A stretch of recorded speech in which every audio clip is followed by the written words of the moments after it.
11 financial lessons learned from The Last Dance. It's Brian Preston, the money guy. Brian, I'm so excited about this because, I don't generally watch a lot of TV, but this whole coronavirus, COVID thing has caused me and my wife, we can't go out to dinners as often. We can't do that kind of stuff. So we've been watching some TV. So we've watched a few documentaries, and this Tiger King was the one that we started with. And this MJ document, because I kind of remember as a child a little bit about MJ. I don't remember like a ton because I wasn't watching the NBA back then. So it's been wonderful for me to see what was happening in the 90s through this MJ reign. So let's start this off with some controversy. Okay. Because I've had this debate, with my guys at the gym, because they're all younger. LeBron or Jordan, and I think everybody because we all have recency bias. Sure. By the way, we've done shows on recency bias and financial. That's a whole nother topic. But I think everybody knows LeBron is an incredible athlete. Of course. And then you hear about this legend of Michael Jordan, but there's a whole generation that doesn't know really much about Michael Jordan. Yeah.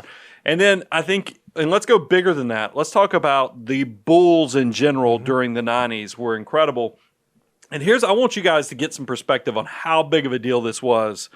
When I was I was kind of a, let's just say middle, because I was in high school I was graduating high school when they started winning the championships. Okay. And then I was in college during the second part. So this was all in my wheelhouse. And then I was even, because I played basketball growing up, Sure. played a lot of basketball growing up, played in high school. So this was right in my wheelhouse. And that's here's what I think is interesting, is I haven't seen a lot of my childhood friends in years. Well, because we moved up here to Tennessee. They're still down in Georgia. But Makes sense. coincidentally, I reconnected with some of my high school best friends, and we went to spring training before COVID-19 kind of shut everything down. Sure. And that was a great reconnection. So I texted one of my buddies from childhood, and I said, look, I know growing up, if I had the visual of my bedroom, and the poster selection in my bedroom is hilarious because I had Prince and I had Michael Jackson hanging on the walls with like the higher education poster that I have in Daniel's office. That, don't just believe, you can achieve. Yeah, I had that type of motivational stuff. But my buddy Josh, who was also on the basketball team with me growing up, loved basketball as much as I did. That whenever I'd go to his house, and by the way, kid lottery status. When you have a close friend that you go to their house, go to spend the night parties, but then you find out that close friend is moving into your neighborhood, it is like kid lottery. You realize, oh my God, one of my best friends is moving into the childhood neighborhood. So Josh moved into our neighborhood when I was in middle school. So I go to his house all the time, and right on his wall was this Michael Jordan poster. Right. And so I texted Josh. I said, hey man, I'm watching Last Dance. This thing's blowing my mind. I said, do you remember when we were kids and you had that poster of Michael Jordan, in all of his glory? And he goes, yeah. He texted me back immediately. He goes, my 17-year-old son thinks LeBron's better, so I've been slowly showing him. So I've got actually that Michael Jordan poster sitting over my mantle as we're watching Last Dance together as an educational. So I was like, you got to take a picture of that. I need you to send me a picture of you, your son, and the Michael Jordan poster. So Josh actually sent me the poster. So this is one of my childhood best friends. And that is the actual poster. This is pre 91 because this is back when Michael Jordan actually had hair. Sure. In there. But you can see it. Glorious. And I thought it was great that Tucker, his son, wearing his Final Four. You can tell this is a sports family. And Tucker's a pretty good athlete too. So it was just a great thing thinking about all these things. So I was like, there's got to be, you don't realize when you're dealing with greatness, are there some teachable moments from it? Is there something? Because all throughout when I started watching this Last Dance, I was like, there are teachable moments. Yeah. Holy cow, there is something here that we ought to grab, teach, and learn. Plus, it allows us to kind of talk about something that we're really excited about. Well, it's just been fun watching this. And I don't know if this is a sickness or what, Brian, but I know that as me and you are interacting with like cultural stuff going on and we're watching, different things, it always, I feel like, comes back to personal finance. I think we're just mutants that are wired that way. And so as we were watching, it's like, man, this thing that they just talked about, there's a personal finance takeaway. There's something that you can take from this and use to make your personal financial situation better. Well, think about what we do for a living. We're wealth managers, work with wealthy families, successful families, business owners, executives. And one of the greatest things I love about what we do for a living is that we get to go and observe, watch these super successful people, and then kind of glean what was the things, what is the special ingredients, what is the secret sauce, what is the pixie dust that is making these people so successful. Guys, that's what, when you watch a documentary like The Last Dance, there are definitely teachable moments, and let's kind of jump in and hit a few of these. So number one, we got 11 of these. So number one is, at first, you don't succeed, keep going. So everybody, you can see the picture. Michael Jordan is what comes to mind because anybody who played high school ball about the time I did got the story from their coach. And by the way, my pastor even used this at church like 2 weeks ago on our streaming service, is that everybody knows Michael Jordan got cut from in his sophomore year of high school. And if you're somebody who doesn't know that, you're sitting there thinking, well, how is that even possible, right? The greatest basketball of all time couldn't even make his high school squad. So you hear that. So that's what everybody's like thinking. Brian's going to talk about sophomore year because this is where the building blocks is. And yes, it's true. I think it is a great come from behind underdog story. What is always left out of that is Michael Jordan grew 6 inches. That kind of helps. If you're not good at basketball and you get 6 inches taller, it kind of helps. My high school coach never shared that little tidbit. So there's the catch on why Michael Jordan went from being cut to becoming awesome, is that he also became much more substantial in size. So, but I do think that there is some teachable moments here, and we'll get into the planning concept, but think about Dennis Rodman. I want to go beyond Michael Jordan. Dennis Rodman was a janitor at Dallas-Fort Worth International Airport. Not some basketball phenom superstar. He was just working a job, just trying to pay the bills. I would say he did not have the opportunity that you would think that a NBA superstar would have had early on. Now, there is a theme. There is a theme. He also grew like 6 inches, and that's when he started playing basketball and realized there was something there. And then Scottie Pippen, here's what I thought was interesting on Scottie Pippen. If you talk about if you don't succeed, keep going. Scottie Pippen grew up in a rough, not rough's not the right word, it's just a sad or let's just say a lot of hardship in his life because he was one of 12 children. His father had a stroke when he was younger and then passed away, was in a wheelchair from the stroke. He had an older brother who had a unfortunate accident that also was in a wheelchair. All those things. And here's the quote from Scottie Pippen. "The things that have happened for me, to me, have helped me grow up." And that led me, when I heard that statement while I was watching it, I immediately thought about Malcolm Gladwell. When you read the book David versus Goliath, he talks about desired difficulties. And in that always hits me hard because you know, I have an autistic daughter, but also I'm dyslexic. My daughter is dyslexic. And you hear about all these super successful people that are also dyslexic. And you realize that sometimes you can have what's called a desired difficulty, meaning that negative stuff can happen and actually turn into a positive. So are there some teachable concepts there? Yeah, that was actually the planning concept that we thought. I mean, obviously, you know, if you fall off the horse, get back on and try to go again. But we thought it goes a little bit deeper. The planning concept that we took out of this first one is that you can, in fact, teach your mind to turn negatives into positives.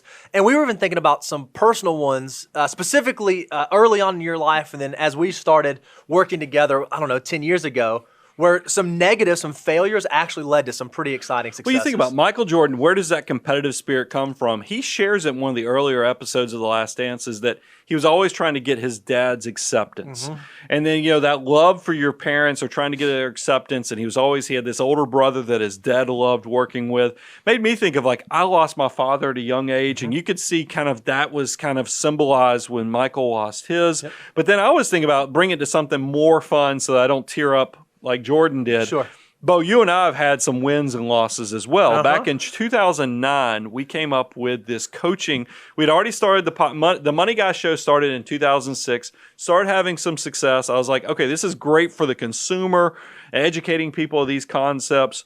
But how about if we help advisors to know how to work as well to do this best. So we came up with this concept of advisor skills, and we worked with Cheryl Holland, who's an awesome advisor out of Columbia, South Carolina. But here's a blast from the past picture we found when we were doing some show prep. We had the foresight. We thought, the first day of recording, we're going to take a picture of this, and one day we're going to look back and say, hey, do you remember when? We were thinking like the whole, Steve Jobs in the position garage. of success. Yeah, but actually the show turned out. I will still tell you, I think it was a success because we turned lemons into lemonade, but it just the concept never worked. Yep. We didn't make money off of it.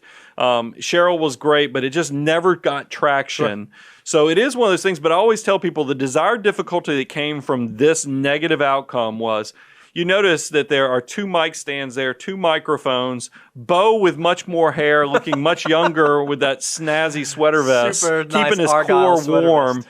He, I had that extra microphone, so that's when I brought Bo onto the Money Guy show right after this, because we had this extra microphone. So sometimes you can take a negative situation, like a loss from a failure of a business, turn it positive. I feel like every one of these individuals, Jordan, Rodman, Pippen, they had negative stuff happen. Even Phil Jackson, the coach, had negative stuff that happened. Figure out how, if you don't succeed at first, that you get back and keep going. Love it. So wash the dirt off and keep it rolling. Love it. Number 2, surround yourself with the right people. Yeah, this one is so interesting, because everyone talks about how great Michael Jordan was. He's, a lot of folks say he's the greatest of all time. But then normally in those conversations, it usually devolves into, well, yeah, look who he had around him. Look who his supporting cast was. And we thought, that's kind of interesting. A lot of the most successful people that we see even today will attribute a lot of the success that they've had to the people whom they surrounded themselves with. Well, and I just because I get philosophical and I look for coincidences, maybe because I'm a numbers nerd too. Jim Rohn has that famous quote. Here's the quote. You're the average of the 5 people you spend the most time with. Yep, that's right. Guess how many players are on each team on the court at the time? 5 at a time. So it's just kind of, I always thought it was great. And that's the part that I liked, how this documentary series focused on not just Michael Jordan. Look, he's a priority focus, no doubt. But they did focus on Phil Jackson, Dennis Rodman, Scottie Pippen. I mean, you got to know this entire team and know what was working with them and what created this. And then, Bo, I think you brought this up in pre-show planning. When they did this segment talking about the dream team, bringing in all these greats for the Olympics, I mean, you had, Larry Bird, Magic Johnson, all these great guys. I went Christian Laettner, because that's a blast from my past. But it's just, you throw in all these names. And that's a positive, because they talked about how they had never had such good scrimmages. It was fun, but then there's some negatives too. Well, and I think what's so great is that the caliber of bringing all those people together, they all acknowledge this. Every player on the court said, it made all of us better. Having that level of competition, surrounding ourselves with other greats, not just folks that we knew we could go out there and beat and perform well, but surrounding ourselves with people that were going to push us, it lifted up the entire dream team and made them the force that they were. But there is a negative, because you can see, and by the way, and not to pick on you, Bo, but when I brought up The Last Dance, you're like, man, I hate that Michael Jordan seemed like he had all his talent, but I hate that he just wasn't a great dude. Right. And a lot of that is that hangover cloud that was over Jordan because of the gambling. Yep, that's right. And and by the way, I think that this documentary is doing a great job of showing that this was much more complex than the press probably made it out to be in the 90s with Jordan and his gambling. But it was, I will tell you, the negative, I think, of be careful who you hang out with. Jordan did end up doing some gambling with what there's no other word to call them but hustlers, people who were in the gray area of the law. That probably was not the greatest things for somebody like Michael Jordan to be doing. That's exactly right. You can surround yourself with people that lift you up, but you can also surround yourself with people that pull you down. And so you just have to be aware of that. If you're going to be the sum of the 5 people that you hang around, make sure those 5 people are the folks pulling you up onto the rock, not the folks pulling you down into the valley. So from a planning concept, talking about what you can do for yourself, I think this goes beyond just your friends. Now, look, it definitely applies to friends, family, and those type of things. Hang out with the right influences. but also you should get yourself good counsel. Yep. There's nothing wrong when you reach a level of success that you should have a good CPA, a good financial advisor, a good estate attorney. Absolutely. You need to have these type of influences to make sure stuff is not slipping through the cracks and you're not doing your financial life right. You have to make sure that you filter the information you receive. If your CPA, your accountant gives you some tax advice, yeah, maybe you should take that and use that. If your next door neighbor tells you about the hot stock that they picked this year that made them 36%, is your next door neighbor really the person qualified to be giving you investment advice? Make sure you understand it through that filter. And just to kind of close out this point, if you're young watching this, go find a mentor. I think if you can surround yourself with somebody who's done if they are where you want to be, have figured out how to do it, go see if there's something to be learned. Go get that mentor. Go work for them for that 10,000 hours, that 5 years, so you can build that knowledge, expertise to become a beast of whatever industry you're working in. Love it. Number 3, know what you're good at and what is your part. Yeah, this one was another one that was interesting because I think as you watch the Last Dance documentary, you see this shift in MJ, right? He recognized the thing that he was good at, but what he needed to do was a little bit different than the thing that he was the best at. Yeah, I mean, no doubt he was a scoring machine. And I thought one of the greatest quotes in there was somebody had said to him, hey, there's no I in team. He goes, but there is an I in win. And I thought that was a great thing. So, but that shows, but I will tell you, there was an evolution with Michael Jordan in the fact that I think he realized that he did not have to do it all. That's right. It was okay to transition to more of a team approach. There was going to be a place for him to be lifted up, but the success of the team could elevate him even to a higher place. Right. But it's also, think about Michael Jordan by himself, because if you think about from his rookie year, thinking about the 83-84 period, they didn't get their first championship until 1991. Right. They had to build the right players. You had to get Scottie Pippen in there, who's a well-rounded weapon. They had some championships there, and then when it comes back, the second 3 that they went for, Dennis Rodman was a defensive wall. I mean, awkward, weird, quirky, but man, was nobody hustled like Dennis Rodman. I can't remember the stat, but I saw this stat that was like, and I can't remember if it was on Last Dance or just some of the research I've done because I'm super nerdy, like how many 0.25 rebound games that Dennis Rodman had and how many other folks in the league have ever done that. Yeah. Like he had more than all the other folks who've ever done that. He just knew what he was good at. He knew what his specialty was and he knew what his part was. So that's a great segue into what's the planning concept is know what you do better than 95% of the world, and then try to figure out, is there some value in that? Is there something marketable? Is there something economic? Because if you can do that, your life just got a lot easier and probably a lot more fulfilling. Yeah, and I think, it was I think we were talking to one of our clients, and we actually asked him, because he had some kids who were, and he was the one who kind of laid that on us. He said, look, guys, here's the trick. Be excellent at what you do. Even if all you do is you go into a factory and you work on the line and you're doing widgets, be an excellent widget maker. And when you do that, financial success and success in general will kind of find a way to find you. It will show up. I remember it was actually a Money Guy watcher, became a Money Guy family member, became a Money Guy prospect, now a financial planning client. His name is John, and he did. I asked him one day, it came up in a conversation, I said, how are all your adult children so successful? Because that's one of the biggest indicators of success. And he shared, I just told my kids, find out what you do better, top 5%, and go pursue that. You will be successful with it. And I thought, it was great because I went down a whole Michael Jordan rabbit hole, and it was very interesting. Now, I'm not saying Michael Jordan couldn't have been a great Major League Baseball player with the right time preparation, but if you compare Michael Jordan, the baseball player, to the Michael Jordan basketball player, it's different. It is a completely different thing. You could be talking about the same person, but putting them on 2 different elevations. And that's something you got to think about. Are you playing baseball right now, or are you doing what you're supposed to and you're playing basketball better than anybody else? And then I just think the last thing before we move to the next is have you figured out how you can make those around you better? What are you doing to be impactful to, colleagues, your kids, your spouse. It's not just about are you doing the thing you're excellent at, but are you providing a mechanism where you can lift up those around you? Kind of how are you having your own little abundance cycle? Paying it forward. I mean, a lot of you guys, we will do concepts we know are simple, and you probably already know this stuff, but you love watching it because you are the influence. You're the person that's paying it forward to your coworkers, to your children, to your spouses, and just relatives. We know that that's going on, so I think that's a great point, Bo, is know what you're good at, what is your part, and are you making the world kind of a better place with it? Love it. Number 4. Oh, this one's good. By the way, this came from team member Eric. Solid add-in, because it was one of those things, we had another point in here, and we're like, no, this is so much better. But here's number 4.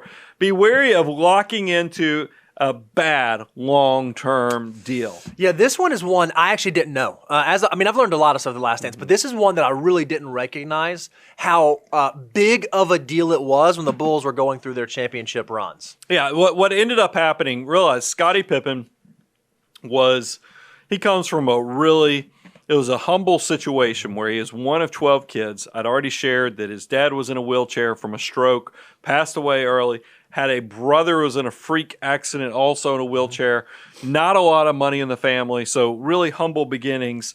Well, Scottie, because of the family commitments, he made some deals. And it wasn't his first deal, but he essentially made a deal that for 5 years, but it was spread out over 7 to 8 years because of the structure of the deal. He made $18 million over that period of time. And he was one of the most prolific basketball players in the game at the time. And what I find interesting is his agents don't do this deal, Scottie. The owner of the business, the guy sitting across the table representing the other side of the negotiation, Scottie, don't do this deal. Everybody told him, don't do this deal. So I give the agent, I give the owner a lot of credit because Scottie has nobody to blame but himself. But I understand there was a lot of stuff going on, but he locked himself into a deal because he had a short-term mindset. Like, I go take care of my family. I think that is a great thing that he did for his family, but very short-term in his mindset because it really hurt him in the long term. Now, let me give you the rest of the story. My Paul Harvey. If I asked you who made more money from playing basketball, Michael Jordan or Scottie Pippen? You say Michael Jordan, of course. He was the greatest, right? Well, but the thing is that I think if you look at, because of the deals that Scottie Pippen got, 1999, he signed a 5-year deal with the Houston Rockets for $67 million.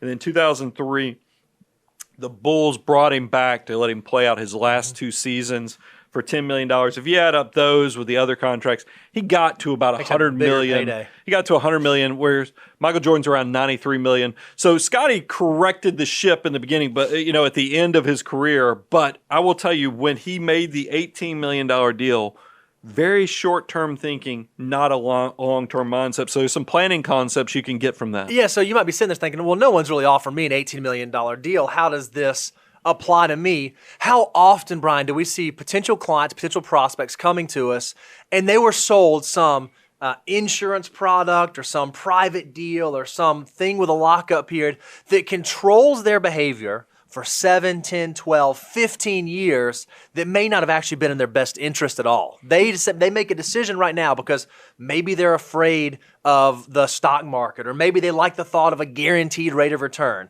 Some piece of fear and greed entices them to make that decision now that probably is not going to be the best for their long-term financial sustainability. You just said it right. Some portion of fear or greed. The fear is what gets people into bad products that control your behavior, take away your flexibility. The greed is what gets people into dumb doctor deals that also lock your behavior down and maybe lead you in a wrong direction. But I want to go I think there's 2 other things I want to briefly touch upon.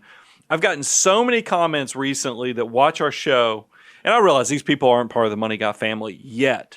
But they will say something like, I don't know that I agree with this whole deferred gratification concept, because I know too many people that have died in their 30s and 40s. They always have this woeful tale of somebody who died prematurely and early. And yes, we all know somebody who passed away unexpectedly and sadly. And so, but I don't know that you should plan on that being your excuse on why you don't save for the future. Because I will tell you guys, if you can do a little bit of today for a great, big, beautiful tomorrow, you will be so rewarded in the long term because statistically, you are going to live to be a ripe old age. So you better plan accordingly. But a lot of people in the comments section have been very, they've been Debbie Downer-ish saying, I'm going to live for today. And that's probably very easy to do when we just came through a pandemic. A lot of people are going, why am I saving for the future? I'm going to live for today. We'll make it through this. You need to plan accordingly. And then the last thing I'll close it out with, measure twice, cut once on big life decisions like Social Security, pension decisions, like when you're leaving the company, if they offer you a lump sum or they offer you the, essentially to annuitize the pension into a income stream for the rest of your life, you're going to get a choice to do a survivor benefit. All these things are huge, huge things. You better make sure you measure twice, cut once, because you're making decisions that will impact you for many years. So don't have a short-term mindset, have a long-term mindset. I love it. The next one, number 5, teachable concept that we pulled out of The Last Dance. If it ain't broke, don't fix it. Yeah, I mean, this is best basketball team in history. I mean, you just got to look at the results. I mean, 6 championships. I mean, that's unheard of. I mean, you heard Larry Bird, Magic Johnson. What was Michael Jordan looking at? These guys all had 2 championships. Even if you go beyond the Bulls, you go look at the Detroit Pistons. You go look at some of the teams, the Lakers. They were all doing in groups of batches of 2. Sure. You don't see many that pull down 6 over that short period of time. So it was pretty incredible. You never know when you've worked your best day. So you need to understand when things are working, respect it. Don't take it for granted. That's what I found so interesting is and obviously there's probably politics at play, but it seemed to me like the management of the Bulls organization just wouldn't recognize that. They wouldn't recognize, hey, we've kind of won the game. We've won a lot of the games. We've won 6 of the championships. They still felt like they needed to change something. They needed to have action because they wanted to prepare for something coming. I don't know that was the right decision. It seemed a little premature. Now, look, I recognize Jerry Krause was made to be the foil of this documentary series, but there is something about the pride or overconfidence thinking that you could take this awesomeness and redo it again. Yep. Because it seemed too simple or it was and that happens all the time. I want to talk about from a planning concept. How often do we see investors who have all the components of success? Meaning that you're young, you have a great income, you have access because there is no greater time to be an investor than right now. Technology has made it where you can invest for practically free. Costs are not what keeps you out. Yep. Minimums are not what keep you out. All you have to do is have time and a little bit of money to make something happen. But somehow, investors self-sabotage because they don't realize how good things are or how much opportunity they have. And I think we even see on the other end of that spectrum, Brian, we see folks who've done a great job. They've built their whole career. They're at the place where they're rounding third. They're coming home. And they just have this thing that they don't understand this concept of risk tolerance versus risk capacity. I've been aggressive my whole life, and so maybe I should continue to be aggressive even at retirement. And then 2008 happens. And then COVID-19 happens. And all of a sudden, because you didn't recognize what got you to the game, being well diversified, taking risk-adjusted measures to build a portfolio, you changed your course when the course didn't really need to be changed. Yeah, I mean, we see this all the time because I think I'll go back to pride and overconfidence.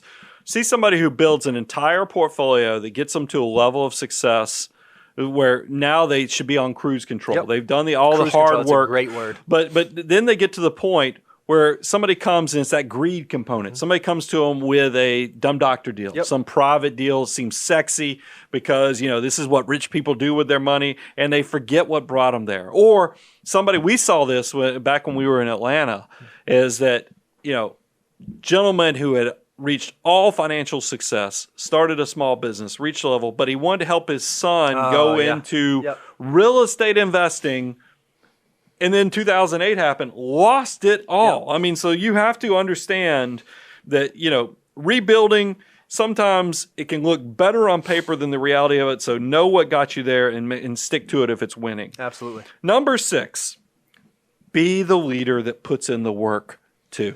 Yeah, this is a really interesting one because and playing sports growing up, you always hear this, right? If you're going to be the team captain, if you're going to be the leader, you want everyone around you to see that you're willing to do that. You're willing to put in the work. But I feel like somehow, as we age, as we grow, we lose sight of that. We lose sight of being hey, we actually ought to be willing to do the same things that we're asking our folks behind us, our teammates, our other people to do with us. I'm going to give the Horace Grant quote, but then I'm going to tell you why this one gave me a little mixed. I didn't know how to present this one completely because it was a mixed bag. Oh, is it a little controversial? Well, you know this. I mean, because let me read the Horace Grant quote first. Is when you see your leader working extremely hard in practice, you feel like if I don't give it my all, I shouldn't be here. Mm-hmm. And that's one of Michael's teammates talking about how hard Michael worked in practice.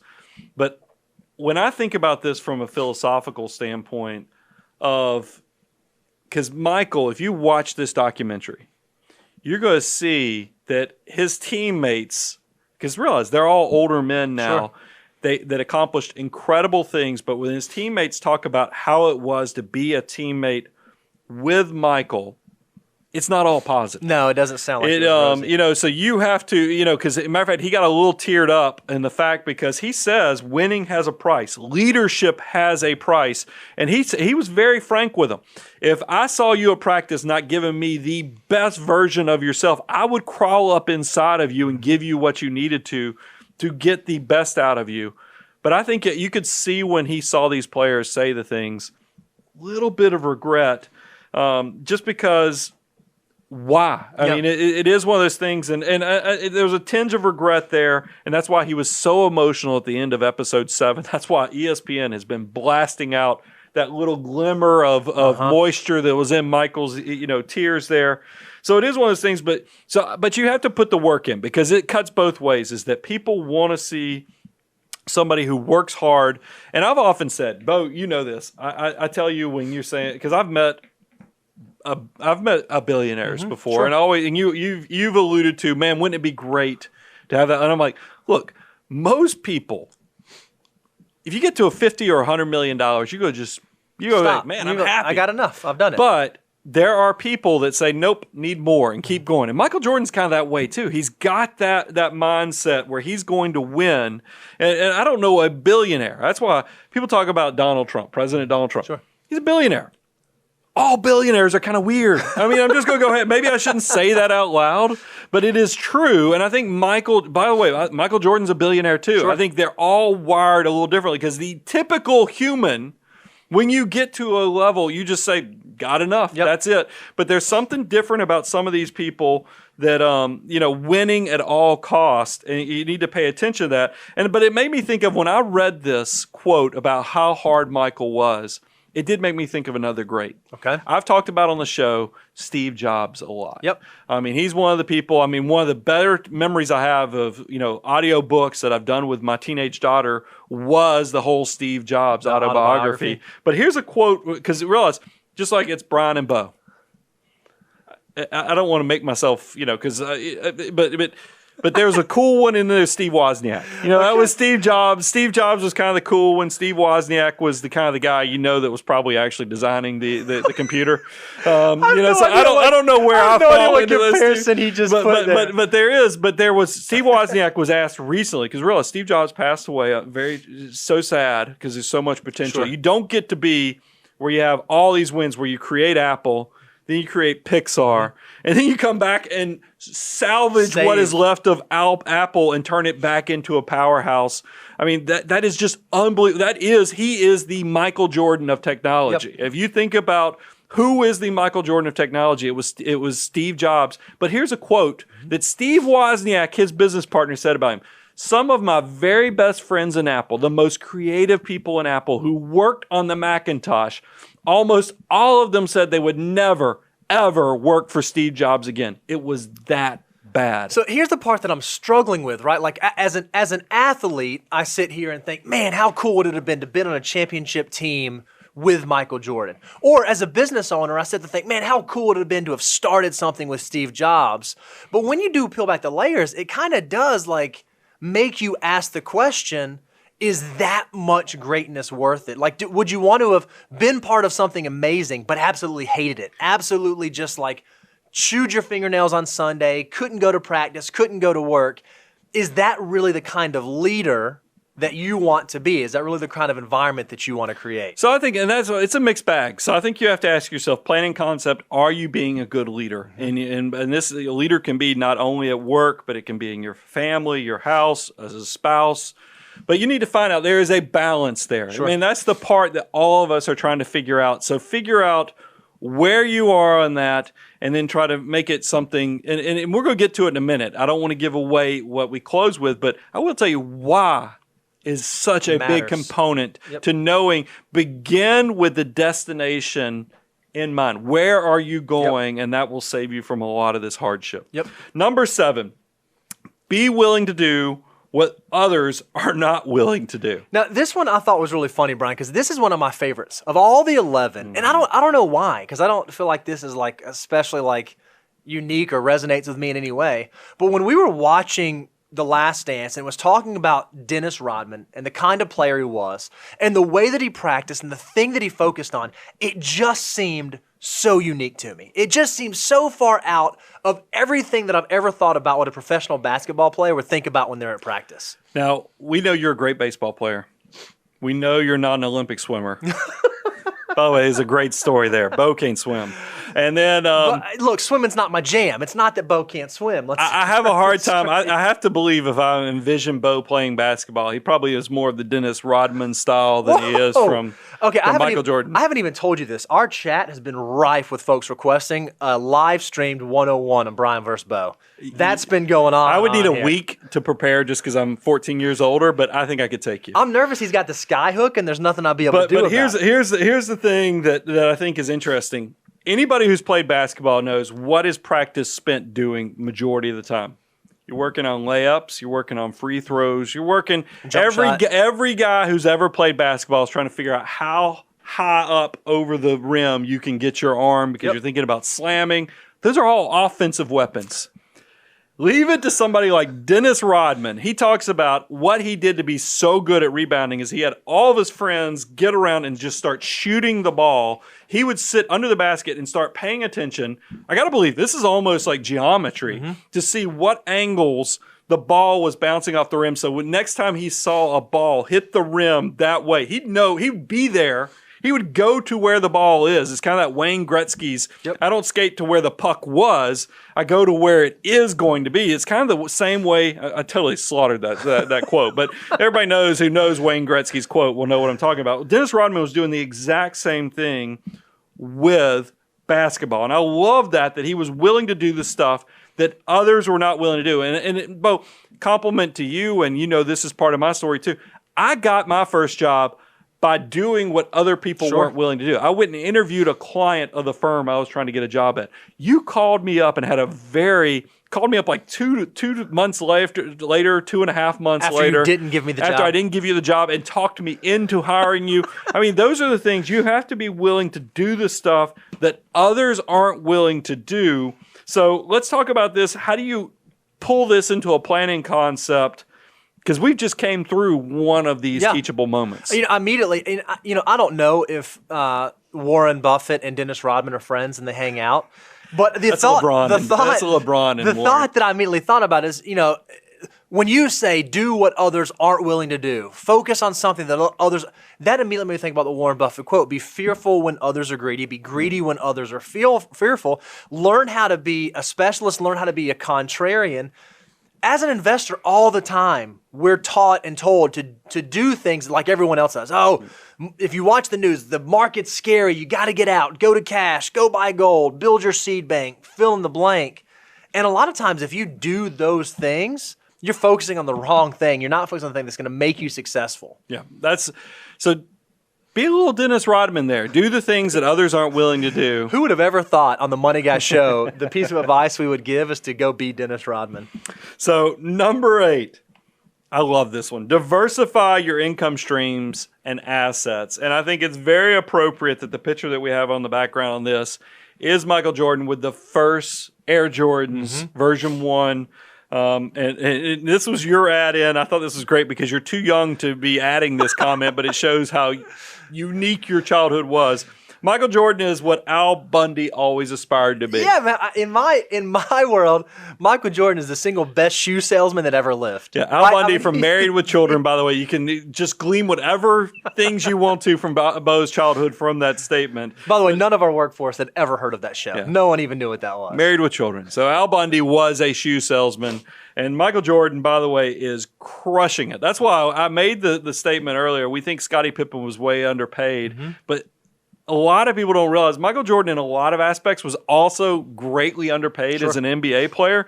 But nobody cared because they knew he was making an absolute fortune off of Nike. And let's talk about this. Air Jordan, if you don't know, because this is the part that always blows my mind.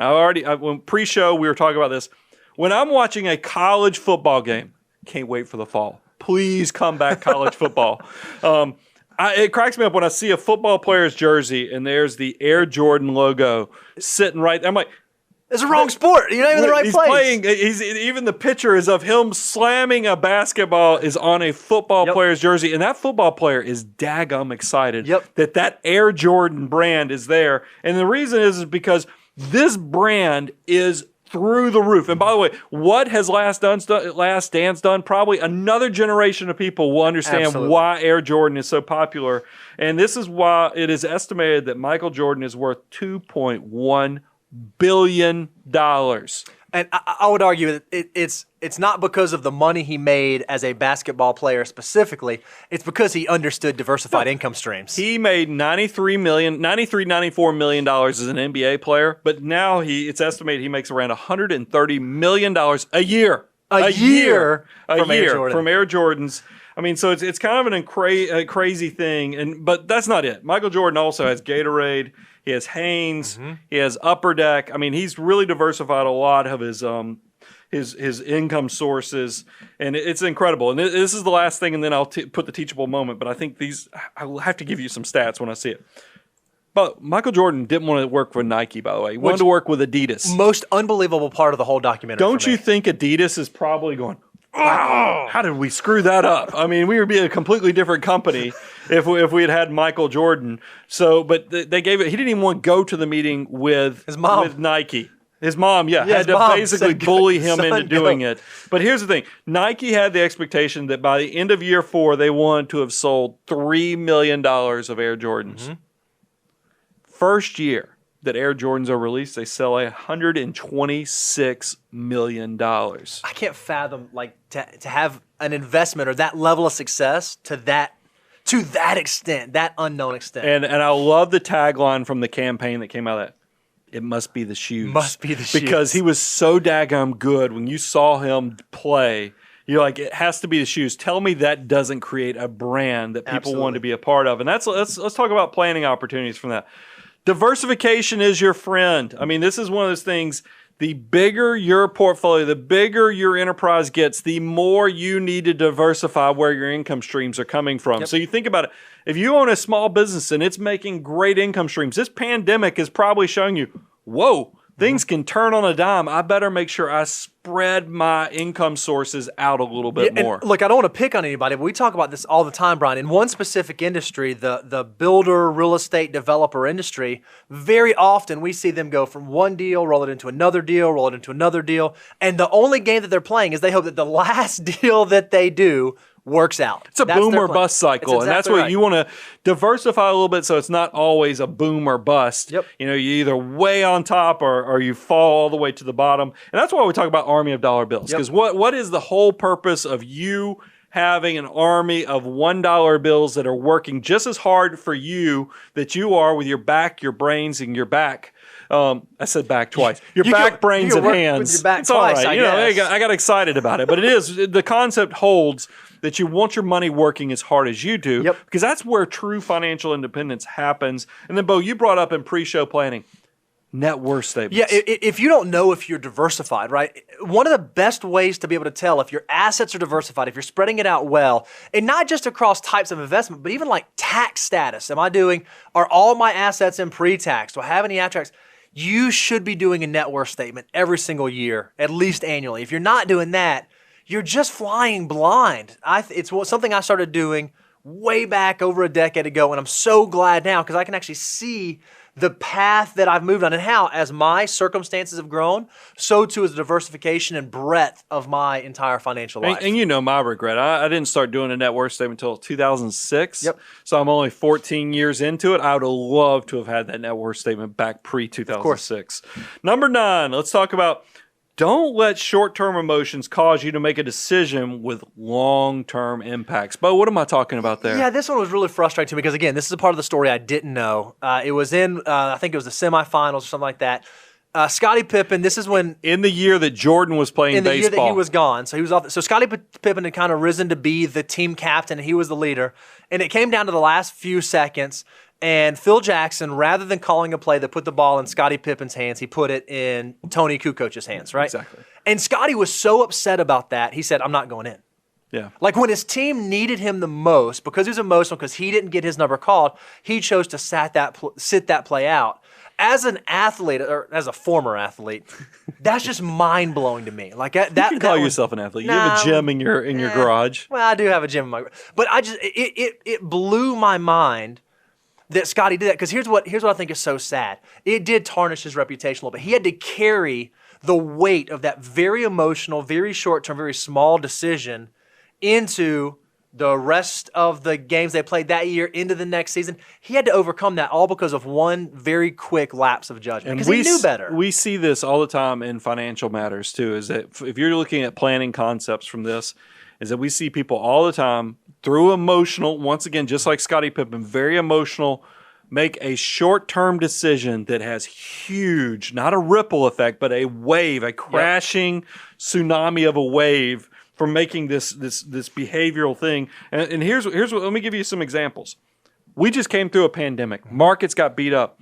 If you went to cash on March 24th, holy cow, you're probably like, whoo, when we're going to get back in this thing, because we've had a huge recovery. It might have felt good for a moment, but you're not feeling great right now because of that decision. And we've seen, we fortunately, our clients have held up nicely, but we have prospects that call us that is exactly what they did. And they call us to try to figure out, how do we do this? How do I get back into this? I can't figure out how to get back in. Because remember, when you time the market like that, Bo nailed it. In the short term, it might make you feel really good to go to cash, get the volatility out of the way.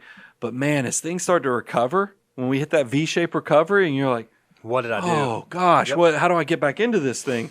So and you also we put this into the show notes.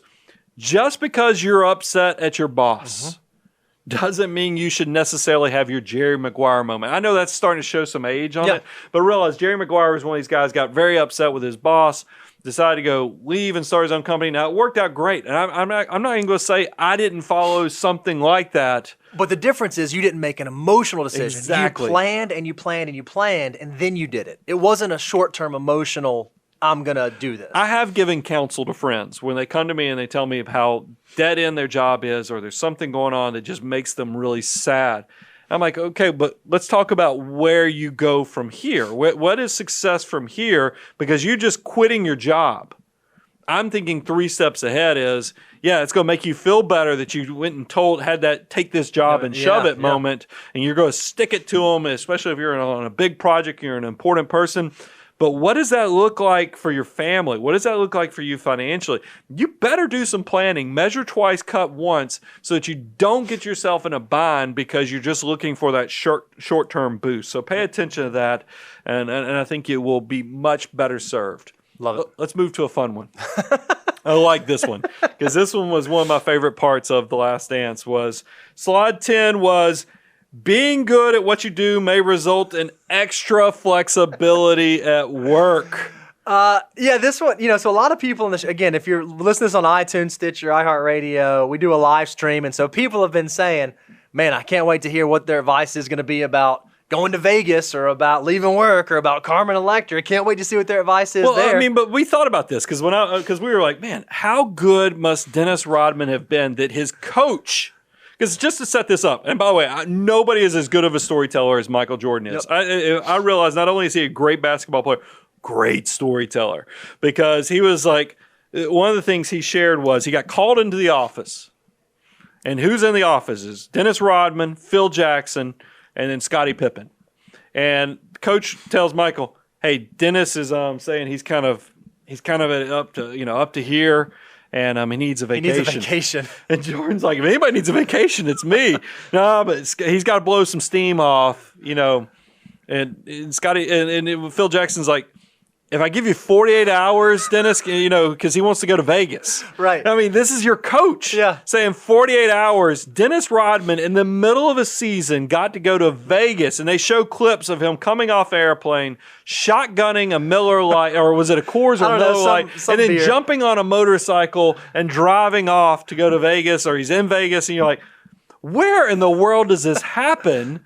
And then what I thought was great about the storytelling is that Michael Jordan, because of course, Dennis Rodman didn't come back in 48 hours. Right. And it comes time to they need to go practice because they have a game coming up. And you see Michael Jordan say, I'm not going to tell you who was in the room, but I burst into that room in Vegas and I dragged his butt out of bed and took him. And then they immediately flashed to Carmen Electra and she goes, and Michael Jordan came bursting into the room. It was totally great editing. I give the credit to the producers and the directors. Great editing because Michael Jordan's like, I'm not going to tell you who's in the room. And then you got Carmen Electra telling you right there. So very unique situation that Dennis Rodman on such a valuable team, a team that is going towards championship, was so good at his job that he was not only, and this is what the show realized, this guy was also wrestling in the World Wrestling. I can't remember if it was WWF or WWE or whatever it was, or WCW. Dennis Rodman was doing it all. That it shows how good he was. And I want you to think about it. If you're thinking about planning concepts of how you can do this, if you're really good at what you do, you're going to have options. Yep. Because I'll tell you, one of our principals here at the firm is Carter. Mm-hmm. He's one of the main guys here. Carter came to us a few years ago and says, I want to dump my PC and go to a Mac. Go to a Mac. You're like, dude, we're in the business world. You don't do make Macs. Sense to do that. If podcast has a Macintosh. Right. That's where. But you're a freaking financial planner. Uh-huh. But he is so good at his job. Guess who has a MacBook? Carter. That's what I'm telling you. If you are good at what you do and people recognize it, no, you're still going to put in the work, you're going to get extra flexibility. That is something I want you just to always think about that. If you are as good, you're going to probably get some opportunities there.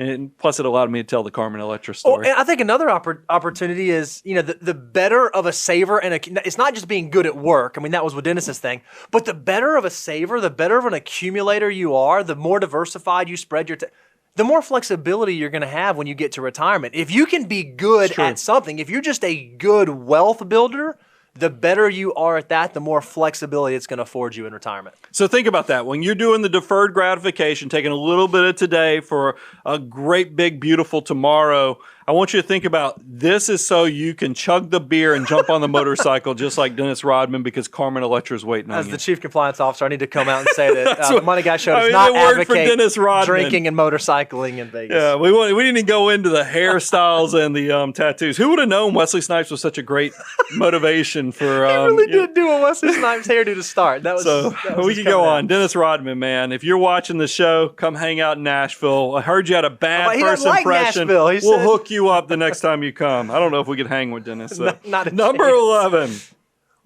Know what makes you happy, because this one's serious, because we just came from Dennis Rodman and now we're at number 11. Know what makes you happy, because success may be more empty than you realize. And this one was kind of, I can't remember, was this episode 6 where they're showing the ad campaign where Michael Jordan's talking about where it starts out, everyone wants to be like Mike. Everybody wants to be, because there was the Be Like Mike campaign, and everybody wanted to, think about, because, Michael Jordan was on top of the world. Absolutely one of the most, if you think about top 5 people, probably Michael Jackson, Madonna, I said Oprah. I was trying to think of who had, who would, when you went out in public, probably, like right now, Taylor Swift would probably pretty recognizable, be the type of person that when, like when you watch that Taylor Swift documentary, you get the same feeling that she can't leave her house. That's right. It makes her miserable. Michael Jordan's the same way. You see him laying on a couch in a hotel smoking a cigar. By the way, I don't think they let you do that anymore. But back in the 90s, you could smoke a cigar anywhere, obviously. And by the way, you smoke a cigar before you played in games. I'm about to say, in the locker room. So it's kind of, but it is one of those things where he only got to be himself or be around. And you had even said in pre-show planning, Do you think Michael Jordan has a lot of friends? Yeah, that was something I was really curious about because you hear all these players talk, oh, yeah, he's the greatest, he's the greatest, he's the greatest. Oh, no, playing with him was horrible. Being on this team was horrible. And I did wonder, like, does he have close friends? Does he have, I mean, everyone loves Michael and everybody wants to be around Michael, but does he actually have any friends? And that was kind of sad for me to kind of think about and get my head wrapped around. So I thought about this in terms of, I hear everybody out there, and I've been on this journey too, and you have as well, Bo.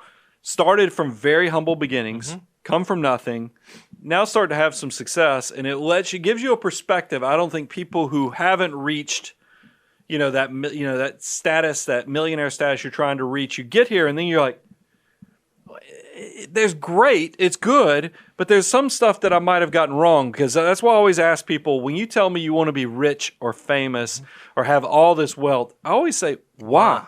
Yep. Because that's the big part, because without the why, I think you're going to be greatly disappointed, because you're going to wake up, I've dealt with so many business owners, they sell a business. I mean, we've had clients sell businesses for upwards of $100 million. Yeah. They wake up one day this way, wake up another, and now they have this big pot of money. And it's not, if you don't know why you're doing it, why you're waking up in the morning, it can be completely empty for you. And I thought this was a great stat that we got FTE Daniel to go pull for us. From a 2014 study, it found that famous musicians and rock stars die from unnatural causes 5 to 10 times more than the general population, and they live 25 years less than average. Yeah, and that's it sounds like there's a burden, there's a heaviness that comes with fame and notoriety and that kind of stuff, then maybe it's not all it's cracked up to be. Maybe if the only reason you want to be famous is so that you can be famous, maybe you're asking for something that you don't really want. Well, and I think about, like, Michael Jordan was held up as this great role model. Tiger Woods was kind of in this thing. And then you find out they're just human like the rest of us. And I want to get to the planning concept, but I do want to make sure I get this in before we close the show. Michael Jordan, because you had mentioned, do people know who he was? I think it is so interesting how history previously, now I think it's going to be completely different now with Last Dance, but previously they judged Michael because of this gambling. The press did a railroad job on him. But you have to realize, you don't get the competitive guy that won all these championships and not get that quirkiness that probably needed to scratch the itch with gambling or something else. And that's probably, but I did feel like sometimes Michael was just winning for the sake of winning. And I want to talk about planning concepts so you can make sure you do this right. And what do we say is the first way to lead yourself out of this? Yeah, the thing you have to understand is it is exactly what you said, your why. And one thing that you've impressed upon me just tons over the years, Brian, is I've been thinking about the different levels of achievement and the different accomplishments that I want to have. You said, hey, slow down, The journey might be part of it. And I think if you were to ask Michael, he was racing to be the best, to be the best, to be the best. What was actually fulfilling is the journey of getting there, winning the 6 championships and going through that and putting in the time and doing financial independence and building wealth is kind of the same sort of thing. Everybody wants to be wealthy, but as I've kind of moved in that direction, it's the journey. It's the small little things that you do along to get there that are kind of fulfilling. Talking about that advisor skills failure that we had 10 years ago and what it's ultimately led to with the success of this show, it's kind of fun. It's gratifying. And if you would ask about then, I would have wanted advisor skills to blow up and be the biggest thing out there. Yeah. But the journey of going through that and coming down and I think that's been a lot more fulfilling going on the journey than actually having the success of it. Well, you said 2 things there, fulfilling and then why. Those are the parts, because here's the thing, I'm going to just go ahead and let the cat out of the bag.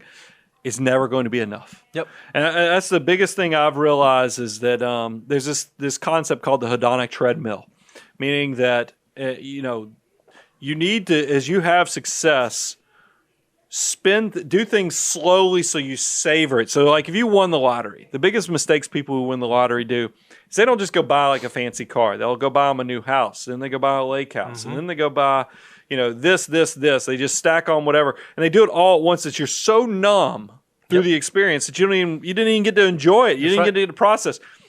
Stagger the good stuff so that you enjoy this purchase here. Yep.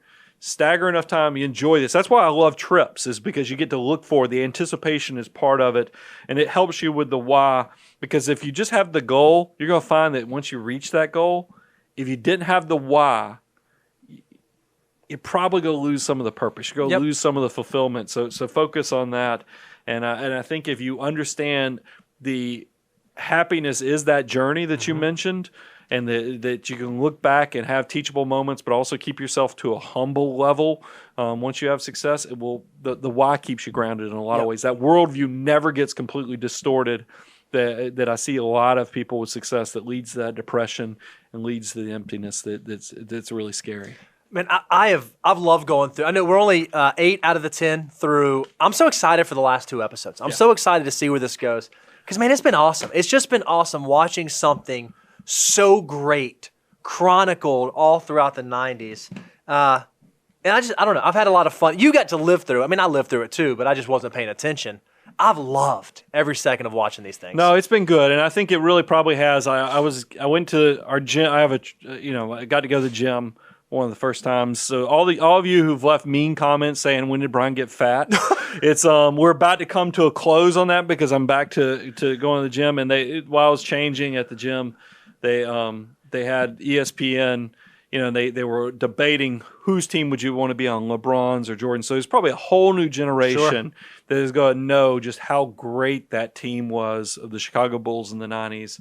And it was just fun. So go check it out. We get nothing for this. It's not like ESPN goes, hey, you know what we need in our marketing plan? The Money Guy Show.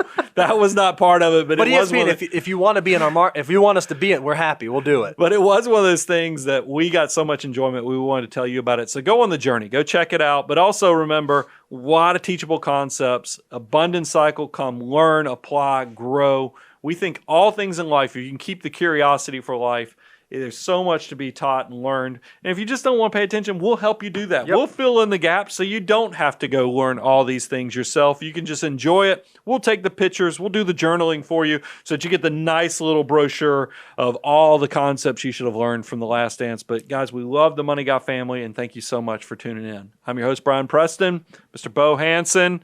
Subscribe, ring the bell for great service. We'll talk to you soon.